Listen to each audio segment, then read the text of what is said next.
nhớ rằng ở châu đó này cháu làm lòng cũng không nào nè cháu ở đây chỉ tao báo của luôn bé hồ kia với là xí nè ba câu sang lì lúc đó cũng xa là bé mình chỉ cho khó hay tiền ta xin nó và bé nhá họ luôn năng ta xin nó kia họ luôn để té nó sẽ được khi cho mong rằng yếu bù cho họ luôn để té nó lợi thế tiền do lý nó sẽ được khi Giêsu yếu bù luôn để té nó lợi chỉ chờ mua té giả chờ chữ sĩ tua trời lý hại họ vào lúc cũ nè vào lúc cũ chỉ nơi hay tiền thầu cho mong rằng nó khi bù có họ luôn để té nó lợi chỉ yếu cho lúc sĩ hở và Giêsu yếu cho cá lọ nó nè để sử dụng mua té năng chỉ chung lợi do thầy tiền lợi do Giêsu nè chỉ ta xin nó chờ mua linh đầu tiên mua xa lăng nhớ hồng luôn tiếc tế nó nên nó lại tiền lợi do Giêsu nè ít tu chỉ nhớ rồi England nè nên hay tiền lợi do Giêsu nó trả lời du lợi ít tu nhớ rồi Japan thiết Philippines này hay tiền lợi do Giêsu nó trả lời du năng lợi ít tu nhớ rồi Âu Mỹ tế chờ ít tu nhớ rồi Brazil South America ít tu cũng nhớ rồi South Africa nè mà chỉ chống tù li lợi chỉ ta xin nó mong chỉ để tiền Giêsu là giúp cho họ mong lợi thiên nó này vậy chỉ cho nó cũng xa tới do trong li nó chỉ tan sữa cho năng lợi tiền lợi là giúp lợi do Giêsu này mà mấy cho năng chỉ nên rằng lợi chỉ chống thế nào chỉ ô li nó chỉ bạn nó chỉ bé là một nhận nhớ họ khó và nên nó Giêsu hay che lợi hay tiền sau thầu lúc xí hở yếu cơ của yếu lòn đấy chị yếu mua nâng hải cho trong hay tiền lấy cho cụ nó tự xí xót giá lấy đa tàu này yếu kê nè nè cũng nhận nhớ hôm mà thầy trong nâng gọc lâu cái bé trong cái chi và tụi chữ Giêsu yếu tụi hải nè thầu Giêsu nhớ bể lúc trong xin đồng cho nữ cho thứ tỷ là chúa nữ tư dự thiên đông nữ hải tiền thọ có khi cho bé xe thầu tư mà mua tên nọ thiết yếu mua giả tư khi cho bé bao hay tiền tứ cho lúc xí hở của có yếu lò thiết luôn địa tế yếu cơ Giêsu tế hay tiền nên yếu chủ chẳng pha chỉ cho bù lăng tư đan dìa tàu này yếu kế yếu mua tàu lăng tua cú lùm bề đan diện này hay tiệt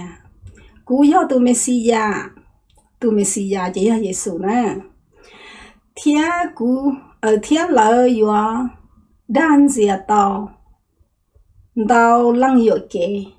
nếu những hai lên nó là nếu hai cho thầu luôn để tế yêu cơ chỉ muốn năng tàu lăng đan diện tàu này nó tàu lăng yêu kế lợi đa đã chỉ lợi đa tiền lợi do Giêsu nó nè chỉ do linh nó bé ở chủ cử vào lúc cũ bé thiết báo vì hệ tiền luôn địa tế nó nữa tức cho lúc sinh hở hay tiền Giêsu hay nữa là chỉ bắt nó bé mới cho là hay mới cho là hay tiền nên nó lấy do Giêsu mà cú sa còn nên mất sa có thông minh gì Giêsu nè thầu này yêu là họ luôn địa tế nó nè nên chỉ là cái yêu là gì là nếu chỉ yêu lòng gì là nếu yêu lòng tí rau sư vì lý cha nếu theo yêu lòng thì thôi rau và Mary tụ nè cho khó thằng đó nếu do họ lử do nếu yêu lòng còn nếu tao là kia vắt chữ lúc đấy chờ đâu bé nếu tao là kia bé cho tay cái chậu và họ luôn đeo tên nó bé giờ chủ chỉ cho và bé giờ chủ cho trẻ vấn đề hay tiền cũng như thả cho nó này vậy cũng sẽ là nhận cho họ thầu Giêsu nhẹ nè有么Giêsu về bắt chữ tiền nữa么tụ à này nó bắt chữ tụ nè sẽ không mua này trả nhưng mà nhau mà là cú ta tới xí ha cũng cho nên biết sự cũng chỉ nhận cho nên chỉ tới rồi nên cháu chỉ tao nhận mà cú chỉ nên họ chỉ bảo cá nhận tới xí nhớ họ ra nó này nhưng mà nè nhớ họ lù cả trong ý này nó cái năng gạo gì nữa thầu nó chỉ do thầu hạt tiền Mali nó mà do Giêsu nè yêu Giêsu á chỉ Mali nó mà này ít tu này nó virgin á lo luôn virgin nó bị cả mà ít tu go ít tu luồng go ít tu chạy lùa hay tiệt chỉ tàu đó chỉ năng bự nè là theo hướng vận chuyển nó mong mày tiền go xứ là đó gì mà họ chẳng chẳng theo tiền go xứ chỉ cho hay tiệt tu chỉ một gì nó xứ thì chỉ tu vận chuyển nó mấy tu chỉ tàu nó chỉ năng bự đua li nè chỉ này tu năng đỡ hồ nên chân chân hóa chữ gì nên nó nên đỡ hồ chỉ hóa chữ theo sai nữa wow Giêsu miệng nè chỉ mà nó bé nhận không nó tu tỷ chữ lo hay cho Mali hay tiệt có yếu tao rong nhỏ cá xía lu tu chữ trong đầy có nhỏ thiết phòng công mộng đầu cân gầu trâu có lợ thầu Mali nó tu tỷ chữ hai linh đờ nữ nhớ xía hành nữ xã chỉ thông lý xó tu tỷ chữ hai linh đờ yo hay cho đắt chi tu tỷ chữ hay cho Mali hay tia Mali có chỉ chọn trai và chữ tứ phòng công mong cho có lợ có yếu xanh tu thiết yếu yu tao ít tu mi tu có yếu tì nữ luôn bề hụ qua Giêsu nữ yếu qua tu chẳng chắn thiết sẽ đời yếu hụ nữ luôn bề hay tia do ba chữ tụ mua phi chỉ lo cân gầu tụ tú tụ chữ và do ba chữ do cha nữ và văn dữ ý giả li nữ do công đà vị nữ do và văn dữ cả giả khâu cho sáng dữ một ít chỉ thiên nữ lúc tới chờ do nhau một ít chỉ bao cơ li tu tỷ chữ hay nó cho Mali ya ít tuần sai hay tiệt chỉ tao yếu gì chỉ tao bao gì năng li nè chỉ Mali thế hay cho tu tỷ chữ hay Mali nu tu tỷ chữ hay tiệt cú ya ít tu cú ya ít tuần câu sứ cú ya oli chả mua tàu linh tờ nè, cú ấy thùng câu sứ mong mà xài chỉ mang nè, cú ấy thùng vận chuyển xài hết tiệt, cú tôi chỉ tàu này ít thùng chỉ năng bự này giờ mua tàu tên tờ, tôi tỷ chữ tế hết tiệt, van chú phi tôi đỡ hú, yo lọt trâu sầu co, thia và chữ lúc phi chỉ, yo trồng co, vì lý nó sợ đời thia yo hú, tôi mi tu,我đỡ hú,我yo yo lòn đỡ hết tiệt, nữ yo vá chữ tụ tú chỉ do linh nó bé lọ thả cho con nó nè chó hay tia lấy do Giêsu nè lấy nhẹ bây giờ ít tu với chuyện bây giờ ít tu hay tia chỉ tao đó chỉ năng力của đỡ hữu linh đó để sáng gái tờ chỉ do linh nó con nó tức khi đó bé là hay tia tua nữa hay tia nữa do Giêsu nè Giêsu lo yêu quân nữ là nè nữ chỉ chia má chữ nè nữ chỉ chia má chữ mà giờ tụi văn chú phi là trồng nữ nhẹ mua nữ chỉ do nên đó nè do má chữ giờ cha giờ nữ tụi tú lo đi thầu su thơ nó sẽ nữ là sấy tung câu sư ở chỉ tàu bao chỉ năng nè xài tàu chỉ tàu nó chỉ năng bự nè đỡ hủ thì tí họ giờ má chữ mà giờ tụi chú phi là trồng nữ giờ theo lịch sáng chứ nè theo lịch sáng tàu Giêsu cha hay để Giêsu nó chỉ cho percent do năng nè chỉ cho percent nó mà do sáng chú phi nè mà do li nó nữ theo li do má chữ tụi tú nữ theo li bao má chữ tế chờ nữ theo li qua tàu tế hậu lử và má chữ xa nữ là qua nó nè thầu nữ tua nữ theo sợ tàu cho cá lọ mù đó sống đâu vì lý cha vì khó hay tiền nữ do năng chỉ cho percent thế nào do li nó nè nó sẽ đợi hay tiền sẽ đợi do Giêsu nè nếu nè là do Giêsu do năng nữ chỉ là do năng nếu do nè nó má chữ tụ tú lý cha nè nếu do Giêsu lý cha có bé bó của nó nè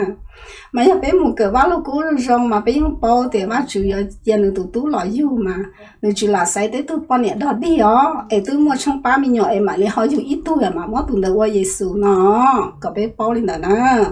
chỉ cũ mà của những hành gia tiền vì tiền năng chống tụ hay tiền lấy do Giêsu nó này giờ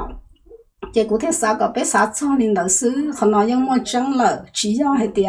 mà lì nó nếu mà ít ba mình nhỏ là chỉ buồn nếu mà nữ gì lại tới dù ở bé tụi mình nhỏ ấy bác chữ mà lì họ làm mua ít thu rồi nữa chỉ do lên đó bác chữ những sai tụi bên trên tụi bọn nhẹ hay tiệt đỡ hú sai tao hay tiệt sáng ngày tới là tới chỉ bao cho kế hay tiệt nên nó buồn nhẹ gì là chỉ buồn nên nó我搞莫名nhỏ好有结问题那边，但那样看到被包能到亚洲还的，要让对还的了要耶稣，也别要讲成道，知道呢，以后要好那事啊，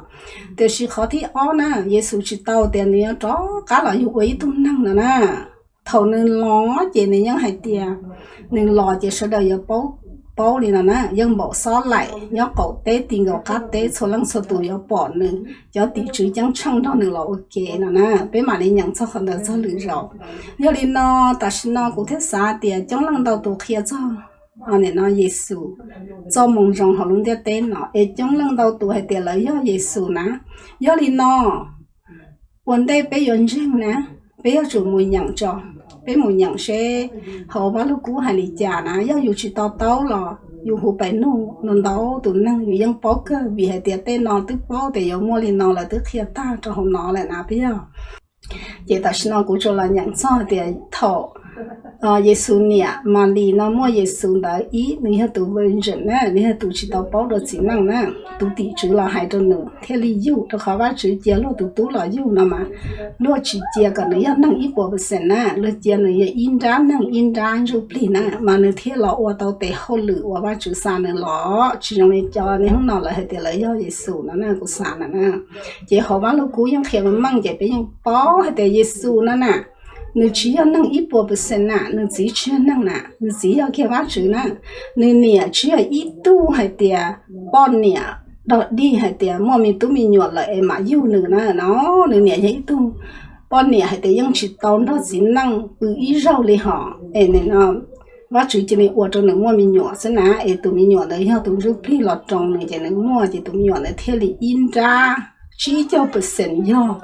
nên nó sáng chú yon chú pli chỉ này thiên dọc cán rong nên nó luôn năng hay thì nhớ sợ bác chủ để chờ mua đi trả nên thiên thao bác chủ xí sửa lũ tàu nên thiên lý của tàu để hậu lửa của lò tua thăng cho sợ kia cho cá lò nè một đồ sống đủ rồi nè do này do năng ít bộ percent nữa chỉ tàu không nói thế này chỉ cho cá cho chua dạo nhớ sợ tôi chẳng chẳng bác chủ muốn được lọ rồi này có theo cụ bé nhưng do bác chủ mình nhỏ tới chỉ bé là ít bộ percent năng bé nhẹ là do năng bé chỉ là do năng nè bây giờ chỉ cho cá má chữ nè, bây giờ chỉ bảo để mua má chữ nè, bây giờ chỉ bảo để mua đồ chân sang nè, rồi nhung là bây giờ chỉ bảo gì thế nè, họ Giêsu nó nên lo cho nó chỉ cho percent cho năng số cho nên là tự trả rồi nhung nó nè, vì hai tiền chỉ cho percent nè, nên chẳng do, nên nó giúp pli nè, nên chúng nó phải chỉ ý à, liền ở sáng giúp pli chỉ là nó cũng hay đi nó còn nên tao rồi bé mà đi tất cả là biết tao được khỏi tiền, nên lo thằng nên lo nên dùng đi trả nè. Chị ở chỗ đó này cháu long và thấy chị xé hay tiệt, nên dùng cái xé thì bé mà đi xin chỉ đồ lựa rồi.